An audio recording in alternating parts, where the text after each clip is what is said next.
আসসালামু আলাইকুম বন্ধুরা, আশা করি আপনারা সকলেই ভালো আছেন আর আপনারা দেখছেন এমডি ভয়েস টিভি। বন্ধুরা, আজকের এই ভিডিওতে আমরা কারবালার ময়দানে ইমাম হোসেন রাদিয়াল্লাহু তাআলা আনহু ও একটি সাদা কবুতরের বিস্ময়কর ঘটনা সম্পর্কে বলতে চলেছি, যা শুনে আপনি বিস্মিত হয়ে যাবেন।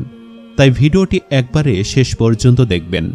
61 হিজরের 10ই মহরমের দিন যখন কারবালার ময়দানে হজরত ইমাম হোসেন রাদিয়াল্লাহু তাআলা আনহু এর মাথা মোবারক শরীর থেকে আলাদা করে দেওয়া হয়েছিল, মানে যখন ইমাম হোসেন রাদিয়াল্লাহু তাআলা আনহুকে শহীদ করা হলো, তখন হঠাৎ করে সম্পূর্ণ আকাশ অন্ধকারে ছেয়ে গেল।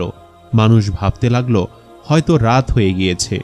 তারিখের পাতাতে উল্লেখ আছে যে সময় আসমান থেকে রক্তের বৃষ্টি হতে শুরু করেছিল, মানে হজরত ইমাম হোসেন রাদিয়াল্লাহু তাআলা আনহু দুঃখতে আকাশও সেদিন কান্না করেছিল। এই 61 হিজরির 10ই মহরমের রাত্রিবেলা একটি সাদা কবুতর কারবালার ময়দানের ওপর দিয়ে যাচ্ছিল।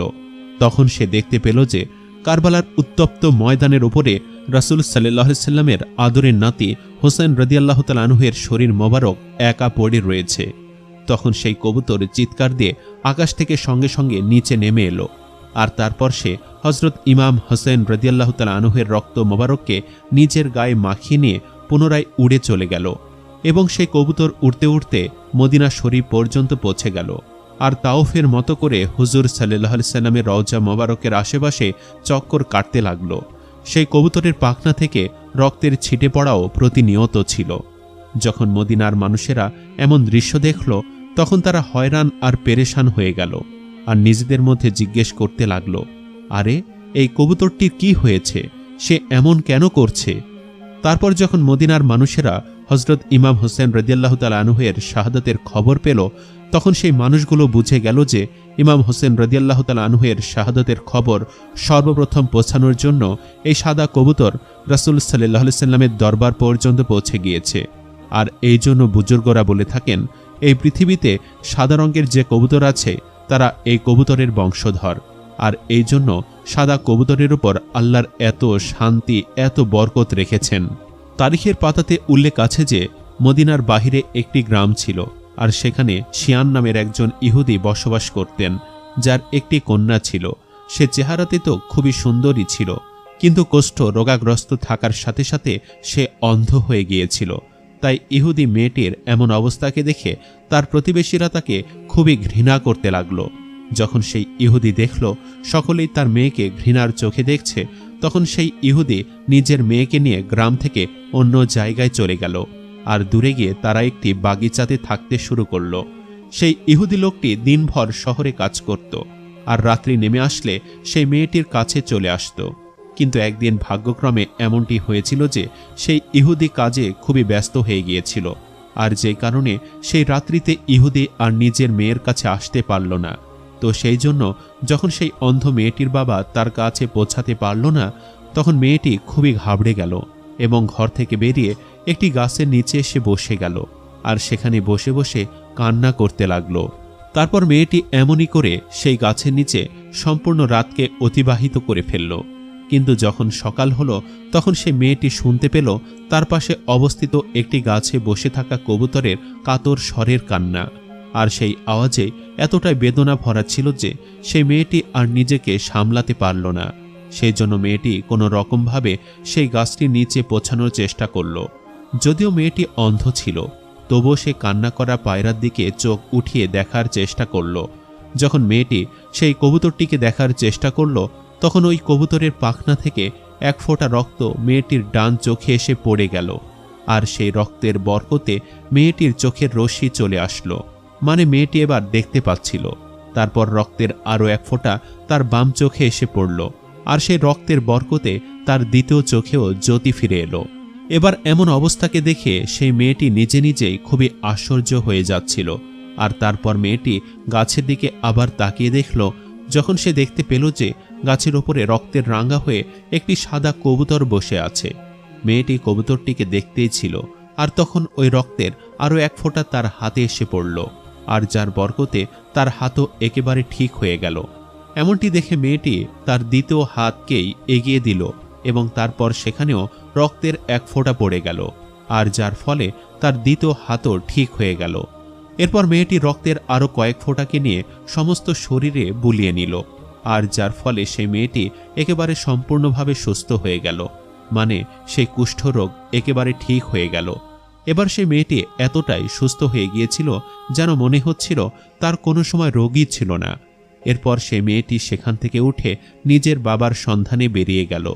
মেয়েটি যখন সেই বাগিচা থেকে বের হতেই যাচ্ছিল তখন সামনে তার বাবা চলে আসলো, কিন্তু সেই ইহুদি তার নিজের মেয়েকে আর চিনতে পারছিল না। নিজের মেয়েকে অচেনা মনে করে জিজ্ঞেস করতে লাগলো, তুমি কে, আর এখানে কি করছো? আমি আমার এক অন্ধ মেয়েকে এই বাগিচাতে ছেড়ে গিয়েছিলাম। আচ্ছা, তুমি কি তার সম্বন্ধে কিছু জানো? কেননা যে জায়গাতে আমি তাকে ছেড়ে গিয়েছিলাম সেখানে তাকে আর দেখতে পাচ্ছি না। মেয়েটি এমন দৃশ্যকে দেখে খুশিতে কান্না করতে লাগলো আর বলল, বাবা, তুমি আমাকে চিনতে পারছো না? আমি তোমার সেই অপয়া অন্ধ মেয়ে যাকে তুমি এই বাগিচাতে ছেড়ে গিয়েছিলে। তখন সেই ইহুদি নিজের মেয়ের মুখে এমন কথা শুনে ভীষণই খুশি হলো। সে এত বেশি খুশি হয়েছিল যে কারণে খুশিতে জ্ঞান হারিয়ে ফেলল। তারপর কিছু সময় পর যখন সেই ইহুদির জ্ঞান ফিরে আসলো তখন মেয়েটি নিজের বাবাকে সমস্ত ঘটনা খুলে বলল, আর তারপর তার বাবাকে সেই গাছটির নিচে নিয়ে আসলো যেখানে সেই সাদা কবুতর ইমাম হোসেন রাদিয়াল্লাহু তাআলা আনহুয়ের রক্ত মেখে বসেছিল। সেই কবুতর এখনও সেই স্থানে বসে বসে বেদনাদায়ক আওয়াজে কান্না করে চলেছিল। তখন ইহুদি সেই সাদা কবুতরের দিকে মুখ করে বলল, হে বরকতময় পাখি, তোর এই কষ্টদায়ক কান্নার পেছনের কারণ কি? আর তোর পাখনা থেকে ঝরে পড়া এই মোবারক রক্তই বাকার, যার মধ্যে আল্লাহ এত বরকত রেখেছেন। সেই কবুতর শুধুমাত্র এতটুকু শুনতে পেল, আর যার উপর আল্লাহ তাআলা কবুতরকে এমন শক্তি দান করলেন যেখান থেকে সে বলতে শুরু করলো আর বলতে লাগলো, হে ব্যক্তি, আমরা পাখিদের একটি দল জঙ্গলে বসেছিলাম। আমাদের একটি রুটিন ছিল যে আমরা সকাল বেলাতে খাবারের জন্য বাসা থেকে বেরিয়ে যেতাম, আর খাবার খোঁজার পর রাত্রিবেলায় আবার নিজের বাসাতে ফিরে আসতাম। কিন্তু কাল রাত্রিবেলায় আমাদের কাফিলা যখন সন্ধ্যার সময় ফিরে আসছিল তখন আমরা একটি আওয়াজকে শুনতে পেলাম যে ইমাম হোসেন রাদিয়াল্লাহু তাআলা আনহুকে কারবালার উত্তপ্ত ময়দানে শহীদ করে দেয়া হয়েছে।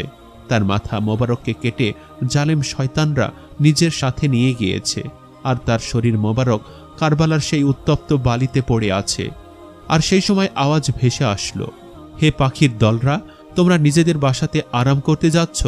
এমন আওয়াজকে শুনে আমরা সকল পাখিরাই কারবালার ময়দানে নেমে আসলাম। আর যখন আমরা সেখানে পৌঁছালাম তখন দেখলাম হযরত ইমাম হোসেন রাদিয়াল্লাহু তাআলা আনহুয়ের শরীর মোবারক থেকে রক্ত বের হয়ে যাচ্ছে। আর এমন অবস্থা দেখে আমরা সমস্ত পাখিরা ইমাম হোসেনের দুঃখতে চিৎকার করতে লাগলাম, কিন্তু তাদের মধ্যে আমি আর নিজেকে স্থির রাখতে পারলাম না। আর যেই কারণে ইমাম হোসেন রাদিয়াল্লাহু তাআলা আনহুয়ের প্রবাহিত রক্তকে নিজের শরীরে মেখে নিলাম, আর তারপর সেখান থেকে উঠতে উঠতে এখানে চলে আসলাম। সেই সাদা পায়রাটি বলতে লাগলো, আর এটি সেই মোবারক রক্তের ওই বিন্দু যা আমার শরীর থেকে ঝরে পড়ছে। তখন সেই ইহুদি পায়রার মুখে এমন কথাকে শুনে বলতে লাগলো, যদি ইমাম হোসেন রাদিয়াল্লাহু তাআলা আনহু সত্যের রাস্তাতে না থাকতো, যদি তার নানা রাসূল সাল্লাল্লাহু আলাইহি সাল্লাম হকের রাস্তায় না থাকতেন, তাহলে তার রক্ততে কখনোই এত বরকত থাকতো না, আর না তো আমার এই অন্ধ মেয়ে সুস্থ হতো। তখন সেই ইহুদি নিজের মুখে বলতে লাগলো, হযরত মুহাম্মদ সাল্লাল্লাহু আলাইহি সাল্লাম সত্য, আর তার দ্বীনও সত্য। আর তারপর সেই ইহুদি নিজের মেয়েকে সঙ্গে নিয়ে সেখানেই কলেমা পড়ে মুসলমান হয়ে গেল। আর তারপর যখনই কেউ তাকে ইসলাম কবুল করার জন্য জিজ্ঞেস করত তখন সে এই ঘটনাকে খুব ভালো করে বর্ণনা করত। আল্লাহু আকবার। তো প্রিয় দর্শক, এই ছিল আমাদের আজকের এই ঘটনা। কেমন লাগলো কমেন্ট করে আমাদের অবশ্যই জানাবেন। আজ তাহলে এই পর্যন্তই। আপনারা ভালো থাকবেন, সুস্থ থাকবেন। আল্লাহ হাফেজ।